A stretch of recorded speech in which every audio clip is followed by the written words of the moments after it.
టాలీవుడ్ షేక్ అవుతుంది. ఆ కథానాయకుడి సినిమా విడుదలైతే కలెక్షన్ల సునామీనే. అమ్మాయిలకు కలల రాకుమారుడు, యూత్ ఐకాన్ అతడే.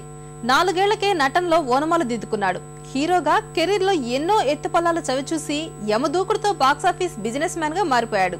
అతడే ప్రిన్స్ మహేష్. ఇవాళ ఈ టాలీవుడ్ యువరాజు పుట్టినరోజు. నువ్వు నిజం చెప్పకపోతే ఒరిజినల్ క్యాసెట్ సిబిఐకి ఇస్తాను. ఎంత కావాలి? ఏం కావాలని అడుగు బాజిరెడ్డి. ఆ రోజు నాతో మాట్లాడాక ఇంకెవరితోనో మాట్లాడు. వాళ్ళెవరు, ఏం మాట్లాడు. సైలెంట్గా ఉండటానికి ఇది లైబ్రరీ కాదు బాజిరెడ్డి. మాట్లాడు. ఆఖరి సార్ అడుగుతున్నాను బాజిరెడ్డి. అప్పటికి చెప్పకపోతే నువ్వు నన్ను చూడాల్సి వస్తుంది. నీకు తెలుసు, నన్ను చూశాక ఇంకేం చూడటానికి నువ్వు ఉండవు. చూస్తావా? చెప్తావా? చెప్తా. 4 ఏళ్ల వయసుకే నటుడయ్యాడు. తొలి సినిమానే దాసరి నారాయణరావు దర్శకత్వంలో చేసే అవకాశం దక్కించుకున్నాడు. తండ్రికే తమ్ముడిగా నటించి శభాష్ అనిపించాడు. చిన్న వయసులోనే వరుస సినిమాల్లో నటించడమే కాదు, ద్విపాత్రాభినయంతోనూ ఔరా అనిపించాడు. తరువాత నటనకు కామా పెట్టి చదువు పూర్తి చేసి మళ్లీ కథానాయకుడిగా కెరీర్ పునర్నిర్మించుకుని టాలీవుడ్ ను షేక్ చేస్తున్న రాకుమారుడు మహేష్ బాబు. చర్మం ఊడితే చాలా, మొత్తం వేలోడ. ఈ శివరాం 3వ కన్ను తెరిచాడంటే భస్మం. ఇష్టం లేదు. మందు కొడితే నేను మనిషిని కాదు. చీర్స్ కొట్టాడా? ఈడ్చి కొట్టాడు. కొట్టారా? దేనికి? బలిసి. మీరు భయంకరమైన కామెడీ. నచ్చాడా? అయ్యో అవే మాట్లాడండి. తమ్ముడండి. ఎప్పుడండి? బాలనటుడిగా మంచి పేరు తెచ్చుకున్న మహేష్ 1999లో రాజకుమారుడు చిత్రం ద్వారా కథానాయకుడిగా టాలీవుడ్ లోకి అడుగుపెట్టాడు. కె రాఘవేంద్రరావు తెరకెక్కించిన ఈ సినిమా ఘన విజయం సాధించింది.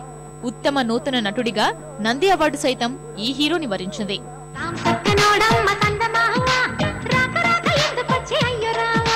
కల్లోకి వచ్చినట్టు మేన బాబా కళ్ళ ముందుకొచ్చినాడు ఎదుర్కోబా.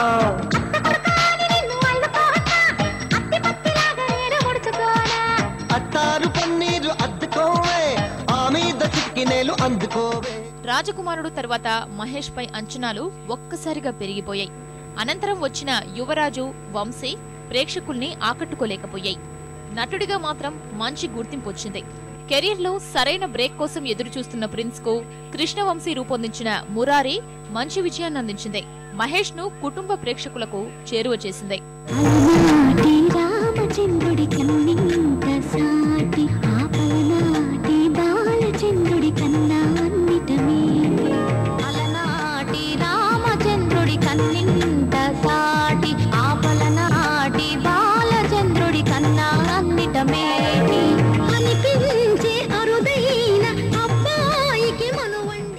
భారీ అంచనాల మధ్య విడుదలైన కౌబాయ్ చిత్రం, టక్కరి దొంగ, డిఫరెంట్ ప్రేమ కథగా వచ్చిన బాబీ సినిమాలు మరోసారి మహేష్ కెరీర్ ను వెనక్కి నెట్టాయి.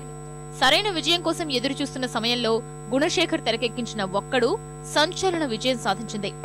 రాయలసీమ బ్యాక్ డ్రాప్ లో రూపొందిన ఈ చిత్రం మహేష్ ను టాలీవుడ్ యువరాజును చేసింది.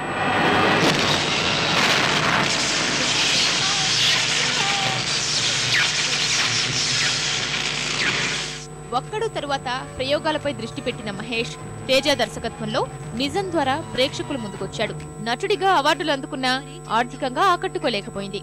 అనంతరం వచ్చిన నాని సైతం ప్రిన్స్ కెరియర్ లో ఓ డిఫరెంట్ మూవీగా నిలిచిపోయిందే తప్ప కమర్షియల్ గా అంత సక్సెస్ కాలేకపోయింది. అదే సమయంలో అక్కా తమ్ముళ్ల అనుబంధం నేపథ్యంలో వచ్చిన అర్జున్ ఊరటనిచ్చింది. రే ఏంట్రా ఈ మాటలు? ఇంకా అక్క అక్క అంటూ పట్టుకు వెళ్లాడుతావు. ఎంతలో ఉండాలో అంతలో ఉండు. నువ్వు ఉండవే, నేను మాట్లాడుతున్నాను కదా, నువ్వు ఉండు. నేను చెప్పేది వినరావుదే. జరుగుతున్న సంఘటనలన్నీ అనుమానించాల్సినట్టుగానే ఉన్నాయి. కారు బ్రేక్ ఫెయిల్ అవటం ఏంటి? కంట్రోల్ తప్పిన లిఫ్ట్ అత్తే గారు పడిపోవటం ఏంటి? మోటార్ ఆన్ చేస్తే షాక్ కొట్టం ఏంట్రా? అరే, కడుపుతో ఉన్న కోడల మీద డ్రైవర్ చేసిన పని ఏంటి? వీటిల్లో ఏ ఒక్క ప్రశ్న కన్నా సమాధానం ఉందా మన దగ్గర? అంటే ఇవన్నీ మా అమ్మ నాన్న చేస్తారని నేను అనుమానమా? అది కాదురా బాబా. ఎవరా నీకు బావా? మరి బయటకెళ్ళు. మా ఇంటికి వచ్చి మమ్మల్ని మాట్లాడటం. విభిన్నమైన కథలకే ప్రాధాన్యమిచ్చే మహేష్ త్రివిక్రమ్ తో చేసిన మరో ప్రయోగమే అతడు. ప్రిన్స్ ఓ డిఫరెంట్ క్యారెక్టర్ లో కనిపించిన ఈ చిత్రం బాక్సాఫీస్ ను ఓ ఊపు ఊపి ఈ హీరో ఇమేజ్ ను ఖండాంతరాలు దాటించింది. ఈ కథానాయకుడు చెప్పే త్రివిక్రమ్ మార్కు పంచ్లకు థియేటర్లు దద్దరిల్లాయి. అతడు ప్రిన్స్ కెరీర్ లోనే ఓ మైలురాయిగా మిగిలిపోయింది. ఇప్పుడు నేనేం చేయాలి? మొన్న బుజ్జిగాడిని కొట్టావుగా, అలా కొట్టు. వాళ్ళెవరో కూడా నాకు తెలీదే. ఆ సిగరెట్ కాల్చేవాడి పేరు అంజి, పక్కనున్నవాడు నల్ల సీను, ఆ బొండంగాడి పేరు సుబ్బు. ఏంటి నన్ను చూస్తావు? ఇప్పుడు వాళ్ళెవరో తెలిసింది కదా, వెళ్ళి కొట్టు. ఊరికి ఎలా కొట్టను? నాకే ఊరికి అక్కర్లేదు. ఒక్కొక్కడికి 10 రూపాయలు చప్పున 30 రూపాయలు ఇస్తాను. పోనీ 50?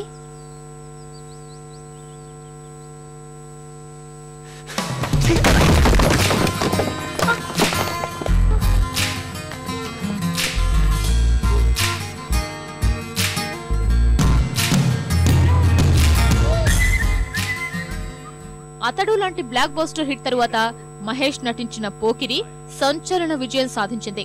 పూరి చేసిన మ్యాజిక్ ప్రిన్స్ ఇమేజ్ ను ఆకాశానికి చేర్చింది. ఈ చిత్రం తెలుగు చలనచిత్ర చరిత్రలోనే అతి పెద్ద విజయంగా నిలిచిపోయింది.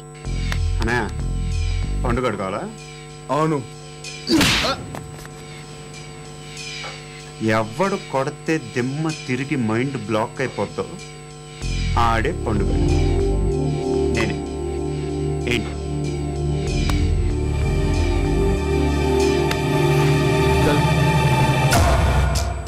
చేతి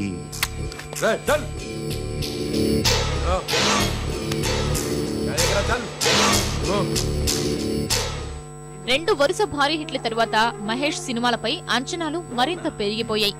ఆ సమయంలోనే విడుదలైన సైనికుడు, అతిథి ప్రేక్షకుల అంచనాల్ని అందుకోలేకపోయాయి. ఆ తరువాత 3 ఏళ్ల వరకు ఒక్క సినిమా కూడా విడుదల కాలేదు. అలాంటి సమయంలో విడుదలైన ఖలేజా సైతం ఆశించిన ఫలితాన్ని ఇవ్వలేకపోయింది.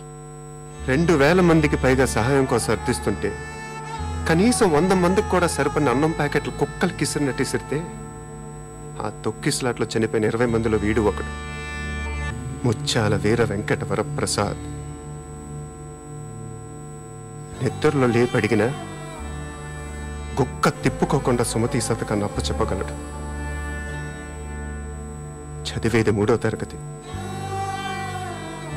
220 వర్కింగ్ డేస్ లో ఒక్క పూట కూడా స్కూల్ ఎక్కొట్టారు కూడా. ఇదేనా వీడి భవిష్యత్తు? వరద ముంచెత్తిన ఊళ్ళల్లో ఏం జరుగుతుందో ఇక్కడ ఏసీ రూముల్లో కూర్చొని పార్టీలు చేసుకుంటున్న మీకేం తెలుసు?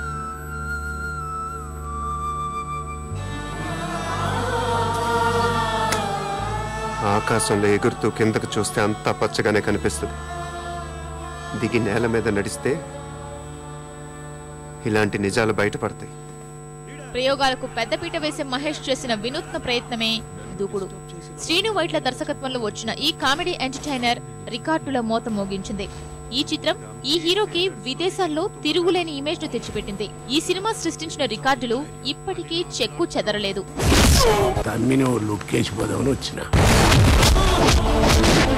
నాన్నకి ద్రోహం చేసిన వాడిని ఎవ్వడిని వదలు. ఒక్కొక్కడికి బల్బులు పగిలిపోవాలి.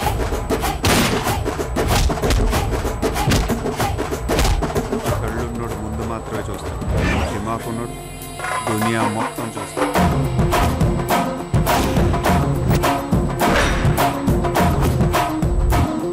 భయానికి మీనింగే తెలియని బ్లడ్ రన్నర్.